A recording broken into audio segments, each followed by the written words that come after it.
दोस्तों, जिसकी जैसी सोच वह वैसी ही कहानी रखता है कि जिसकी जैसी सोच वह वैसी ही कहानी रखता है। कोई परिंदों के लिए बंदूक तो कोई परिंदों के लिए पानी रखता है कि कोई परिंदों के लिए बंदूक तो कोई परिंदों के लिए पानी रखता है।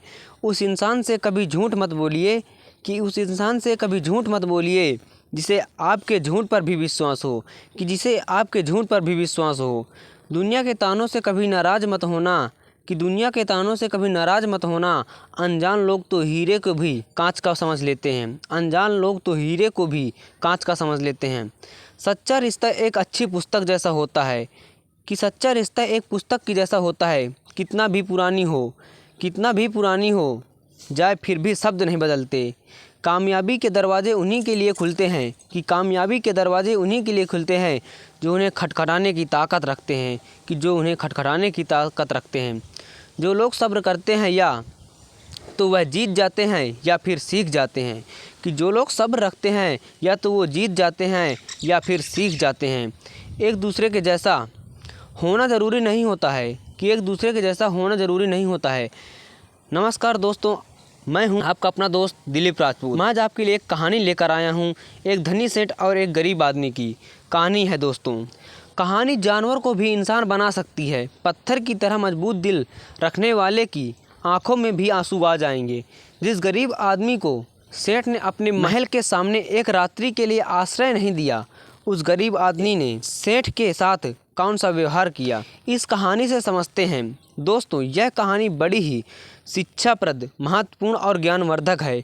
मेरा आपसे निवेदन है कि कहानी के अंत तक हमारे साथ बने रहना। नमस्कार दोस्तों, आपको हमारे चैनल द दिलीप मोटिवेशन में दिल से स्वागत थे सेठ की सेवा के लिए। उसके पास कई नौकर, कई तरह की सुख सुविधाएं थी। यदि सेठ को एक महल से दूसरे महल तक जाना होता था तो वह घोड़े पर चढ़ के जाता था। सेठ का व्यापार पूरे नगर में फैला हुआ था और इस कारण से उसे बहुत यात्राओं पर निकलना पड़ता था, परंतु सेठ इस व्यापारिक यात्राओं पर अकेला ही जाता था। किसी भी नौकर और अपने साथ किसी अन्य आदमी को लेकर के वह सेठ नहीं जाता था। इन यात्राओं के दौरान उसे कई बार घने जंगलों में होकर के निकलना पड़ता था और सही सराय में उसे रुकना पड़ता था। सेठ को अपनी किसी भी नौकर पर विश्वास नहीं था, इसलिए हमेशा वह सेठ अकेला ही यात्रा करने के लिए निकलता था। इसी तरह सेठ एक दिन बीत रहे थे। एक बार की बात है, रात के समय वह सेठ अपने महल के सामने एक दिन टहल रहा था कि उसके सामने एक बूढ़ा व्यक्ति आता हुआ दिखाई दिया। उस बूढ़े व्यक्ति के कपड़े बहुत ही फटे पुराने थे। सिर पर वह गठरी को लादे हुए थे। जैसे ही उसने सेठ को देखा, उसे बूढ़े आदमी ने जो गठरी उसके सर पर रखी हुई थी उसे उठा करके नीचे रख दिया और सेठ को प्रणाम करते हुए कहने लगा, श्रीमान जी, मैं बहुत दूर से आया हूँ और मैं बहुत थक गया हूँ। यदि आप आज्ञा दे तो यहाँ रात काट लूँ। उस बूढ़े व्यक्ति की बात को सुन करके सेठ ने कहा, यह मेरा महल है, कोई धर्मशाला नहीं। बूढ़ा व्यक्ति कहने लगा कि मैं केवल आपकी घड़साल के बाहर ही पड़ा रहूँगा और सुबह होते ही यहाँ से मैं चला जाऊँगा। सेठ ने कहा, परंतु यहाँ तुम्हारी देखभाल कौन करेगा? उस बूढ़े व्यक्ति ने कहा कि मुझे किसी भी चीज़ की कोई आवश्यकता नहीं है, इसलिए देखभाल की कोई ज़रूरत नहीं है। सेठ ने कहा कि मैं यह मालूम है कि तुम कौन हो। एक आदमी हमें रात भर के लिए तुम्हारी रखवाली के लिए यहाँ पर लाना पड़ेगा। उस बूढ़े व्यक्ति ने कहा कि क्यों महाराज, ऐसा क्यों करना पड़ेगा आपको? सेठ ने कहा कि वह इसलिए करना पड़ेगा कि रात को तुम कोई वस्तु उठा करके यहाँ से निकल ना जाओ। इस पर राम राम कहते हुए उस बूढ़े व्यक्ति ने अपने कानों को हाथ लगाया और सेठ को नमस्कार करते हुए अपने सिर पर उस गठरी को फिर से लाद लिया और वहाँ से चलने लगा। रात अंधेरी थी, आकाश में घने बादल छाए हुए थे, कभी कभी कुछ बूंदें भी होने लगी थी। आंधी आने का डर था। वह बूढ़ा व्यक्ति बुरी तरह से थक चुका था। उसके हाथ पैर काम नहीं कर रहे थे। उसका चलना फिरना कठिन था, परंतु सेठ के इन कटुक शब्दों ने उसे ऐसा घायल कर दिया था कि उसे अब उस नगर के किसी भी शहरी के आसपास जाकर के विश्राम करने के विचार छोड़ दिया था। जोरों की बरसात होने लगी थी। जिस तरह रात का अंधकार बढ़ता जा रहा था, उसी तरह से बूढ़ा आदमी भी अपने सर पर गठरी को लादे हुए आगे चला जा रहा था। समय बीतता गया। कुछ दिनों के बाद वह सेठ अपने मित्रों के और अन्य सेवकों के साथ एक दिन शिकार खेलने के लिए जंगल में निकल पड़ा। शिकार खेलते समय उसे अपना घोड़ा एक हिरण के पीछे उसने लगा दिया। बहुत ही प्रयत्न करने के बाद वह उसके हाथ न लगा और इसी दौड़ में वह सेठ अपने साथियों से आगे निकल चुका था। जंगल घना था और घने जंगल में घुस जाने के कारण वह सेठ अपने नगर का मार्ग भूल चुका था। लगभग कई घंटों वह जंगल में भटकता रहा। इतने में ही रात हो गई। बारिश चालू हो गई, आंधी चलने लगी और बादल छा गए। कोई भी ऐसा व्यक्ति नहीं था जो सेठ के किसी भी प्रकार से कोई सहायता कर सकता था। बेचारा थक करके चूर चूर हो गया। जब उसे कोई रास्ता नज़र नहीं आया तो वह एक वृक्ष के नीचे बैठ गए। आंधी इतनी ज़ोरों से बढ़ने लगी थी कि जंगल के जो वृक्ष थे वो टूट टूट कर आंधी में गिरने लगे थे। अंधेरा इतना बढ़ने लगा था कि हाथ के ऊपर रखने पर दिख नहीं रहा था। प्रकृति के इस परोपकार से घबरा करके सेठ का जो होश था वह अपने बचाव के लिए इधर उधर भागने लगा।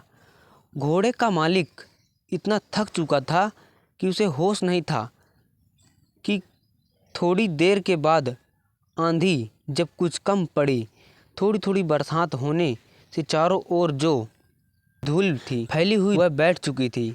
आकाश को साफ हो गया था। तब सेठ ने देखा कि उसका घोड़ा उसे वहाँ से जुदा हो चुका। सेठ ने उस घोड़े को 1000 दे करके और उस घोड़े को बहुत ज़्यादा प्यार करता था। उसे पालने में उस सेठ ने किसी तरह की कोई कसर नहीं छोड़ी थी। अब तो सेठ को घर पहुंचने की कोई भी उम्मीद नहीं थी। कहते हैं कि सवेरा होने के आसपास रात का अंधेरा बहुत बढ़ जाता है और इसी तरह आशा और सूर्य की किरणों के पहुंचने से पहले निराशा और दुख का अंधेरा भी बहुत अधिक हो जाता है। बहुत अधिक दुखी और निराशा हो जाने पर उस सेठ को दूर से एक व्यक्ति आता हुआ दिखाई दिया। पहले तो उस व्यक्ति को देखकर कि वह सेठ सम गया, कहीं यह वही व्यक्ति चोर या डाकू तो नहीं जो उसे आकर के उसे लूट ले। परंतु जब उस व्यक्ति ने सेठ के पास आकर के नमस्कार करते हुए कहा, आपने होठों की मुस्कान से सेठ के हृदय को निर्मल कर दिया। सेठ को बड़ी उम्मीद दिखाई दी। उसे आशा का प्रकाश दिखाई देने लगा। हंसते हुए उस व्यक्ति ने सेठ से कहा, आप इतने क्यों घबराते हैं? साथियों के बिछड़ने से, राह भटकने से और किसी की सहायता न मिलने से। कहते हुए सेठ ने अपनी सारी जो कहानी थी उस व्यक्ति को सुना दिया। उस व्यक्ति ने जब सेठ की कहानी सुनी तो उसको सेठ पर दया आ गई और सेठ को ले करके अपनी झोपड़ी में चला गया। वहाँ जा कर के उसने बताया कि वह अपने पिता के साथ रहता है। जो भी रूखा सूखा भोजन हम लोग खाते हैं, आप भी खा लेना और यहीं पर रुक करके विश्राम कर लेना। सेठ ने कहा कि परंतु मेरे घोड़े का क्या होगा? उस व्यक्ति ने कहा, सुबह होने से पहले आपके घोड़े को किसी भी तरह से ढूंढ लूँगा। सेठ ने कहा कि वह कैसे ढूंढेगा? तुम घबराना, तुम बड़ा घना जंगल है, इतनी अंधेरी रात है, तुम कैसे ढूंढ सकोगे? उस व्यक्ति ने कहा कि मैं इस जंगल के कोने कोने से परिचित हूँ। सेठ ने कहा, तो क्या तुम मेरे साथियों को भी ढूंढ सकोगे? उस व्यक्ति ने कहा, यदि वे इस जंगल में हुए तो मैं अवश्य ही उन्हें ढूंढ लूँगा। इस उत्तर को सुन करके उस अमीर सेठ को बड़ा ही संतोष हुआ। उसने अपने मन में बड़ी उम्मीद जगी और इस तरह से वह सेठ पूरी तरह से निश्चित हो चुका था। वह अब भी सोया नहीं था कि उस व्यक्ति ने सेठ के सामने एक दूध का टोरा ला करके रख दिया। सेठ ने कहा कि यह क्या है महाशय? उस व्यक्ति ने कहा कि सेठ जी, यह हमारी बकरी का दूध है। सेठ ने कहा कि तुम्हारे पास कितनी बकरियां हैं? उस व्यक्ति ने कहा कि मेरे पास सिर्फ एक बकरी है। सेठ ने कहा, क्या एक बकरी इतना दूध दे सकती है? यह एक शेर से अधिक नहीं होगा। तुम भी पियो। उस व्यक्ति ने कहा कि नहीं, पिताजी ने कहा है कि आज का जो भी दूध है वह केवल अतिथि सेवा में लगाया जा सकता है। आज हम लोग दूध नहीं पिएंगे। सेठ ने कहा कि ऐसा क्यों? उस व्यक्ति ने कहा कि हमारे यहाँ सबसे बढ़िया चीज़ दूध को समझा जाता है और अतिथि की सेवा में हम लोग इसको पेश कर देते हैं। मैं पिताजी का इकलौता पुत्र हूँ और दूध हमारे यहाँ सर्वोत्तम भोजन समझा जाता है। पिताजी ने कहा है कि आपकी सेवा में भेजा है। सेठ ने कहा कि तुम तो सचमुच देवता हो। सेठ की बात को सुनकर के वह व्यक्ति कहने लगा, नहीं सेठ जी, देवता तो बहुत दूर की चीज़ है। हम पूरी मानवता को भी नहीं अपना सके। उसकी बात को सुनकर के सेठ ने कहा कि नहीं भैया, मानवता तो आप में कूट कूट करके भरी है। इस तरह बातें करते करते वह सेठ सो गया। अपने अतिथि की सच्ची सेवा करने वाला वह व्यक्ति चुपके से उठा और हाथ में मसाला लिया और अपने अतिथि के घोड़े को ढूंढने के लिए वहां से चल दिया। ढूंढते ढूंढते वह सुबह के शाम समय के आसपास ढूंढा। बहुत ढूंढने के बाद आखिर उसे घोड़ा मिल गया। वह अपने अतिथि का घोड़ा ला करके अपनी झोपड़ी पर लौट आया। जब उसकी माँ ने देखा कि अतिथि का घोड़ा मिल गया है तो वह उठ कर के घोड़े के लिए सारा डालने लगे। वह जानती थी कि घोड़ा जंगल से घास चर करके आया होगा, परंतु फिर भी उसने अतिथि के घोड़े की सेवा करना अपना परम कर्तव्य समझा। घोड़े को यदि चारा न मिलता तो शायद अतिथि सेवा अधूरी समझी जाती। सुबह के समय जब वह अमीर सेठ सो करके जगा तो उसने देखा कि उसका घोड़ा वहाँ चारा खा रहा था। अतिथि की सेवा का वह व्यक्ति उसके सामने हाथ जोड़े हुए कह रहा था, आज ईश्वर ने हमारी लाज रखी ली। उसको सुनकर के सेठ ने पूछा कि कैसे? उस व्यक्ति ने कहा, सेठ जी, आपका घोड़ा सकुशल मिल गया है। यदि वह सामने की ओर निकल जाता तो शायद बाघ उसे अपना शिकार बना लेते। इतना सुनकर कि उस सेठ उस व्यक्ति को बहुत सा धन्यवाद दिया। इस समय उस व्यक्ति की वृद्ध माता ने अतिथि के लिए दूध का कटोरा भर कर भेज दिया। दूध पी लेने के बाद सेठ घर लौटने की इच्छा प्रकट करते हुए कहा, मैं तुम्हारे पिताजी से मिलना चाहता हूँ। वह नवयुवक अपने पिता को बुलाने के लिए गया। उसके पिता बिस्तर पर लेटे हुए आराम कर रहे थे। उस युवक ने पहुँच कर के कहा कि पिताजी, जो अतिथि महाशय हैं वह आपको याद कर रहे हैं। उस पिताजी ने पूछा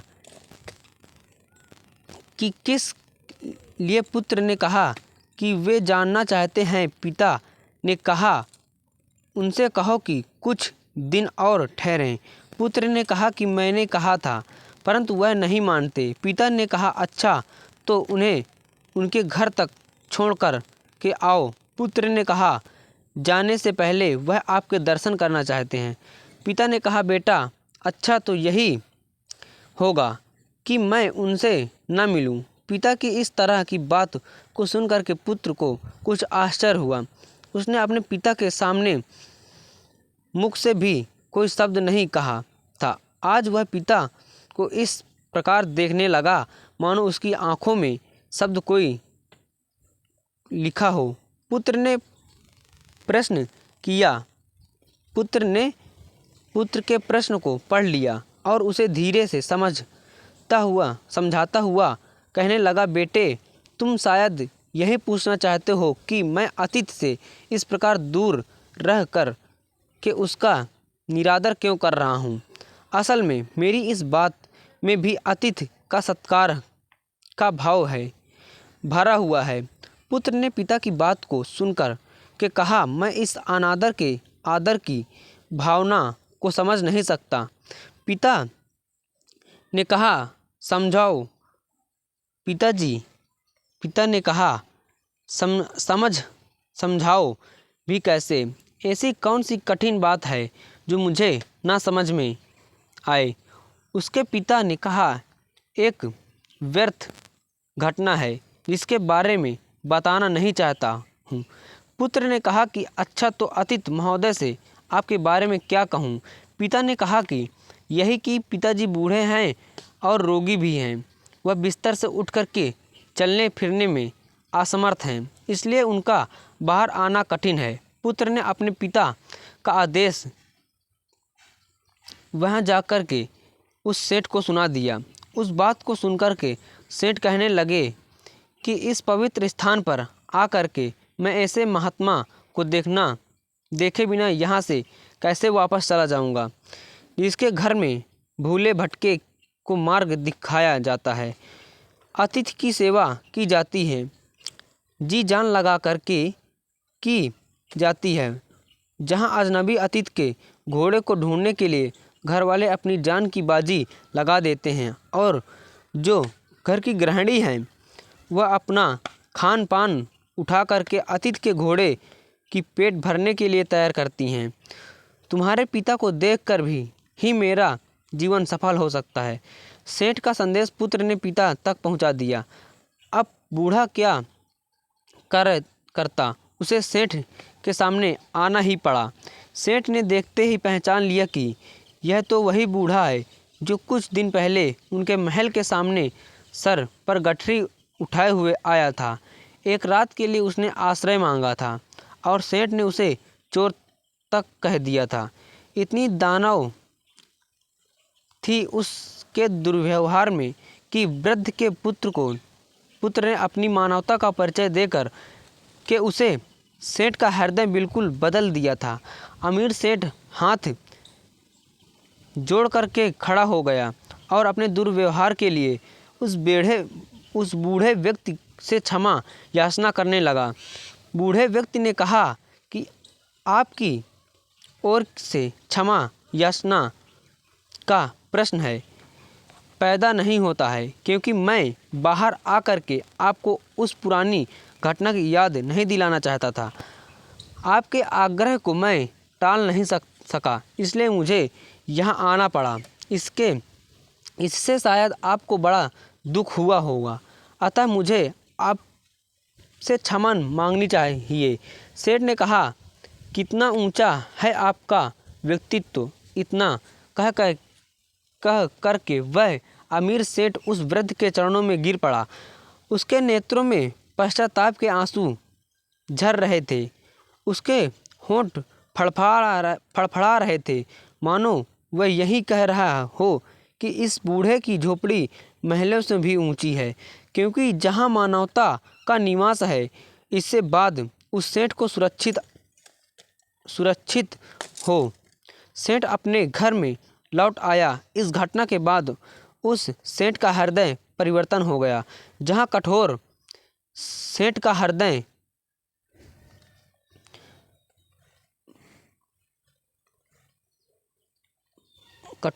वाला सेठ उस व्यक्ति किसी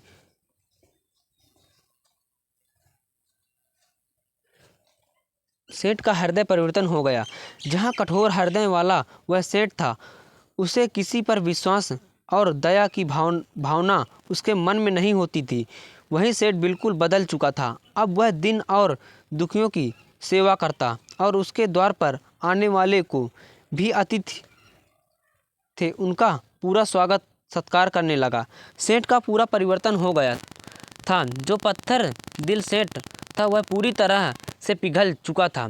दोस्तों यह कहानी आपको कैसी लगी, एक प्यारा सा कमेंट ज़रूर करें और बताएं कि वीडियो आपको पसंद आया है या नहीं। इस वीडियो को लाइक, शेयर और चैनल को सब्सक्राइब ज़रूर कर दें। तब तक के लिए अपना ख्याल रखें। फिर से मिलते हैं एक और नए मैसेज और नई स्टोरी के साथ। तब तक के लिए आप अपना ख्याल रखें। धन्यवाद।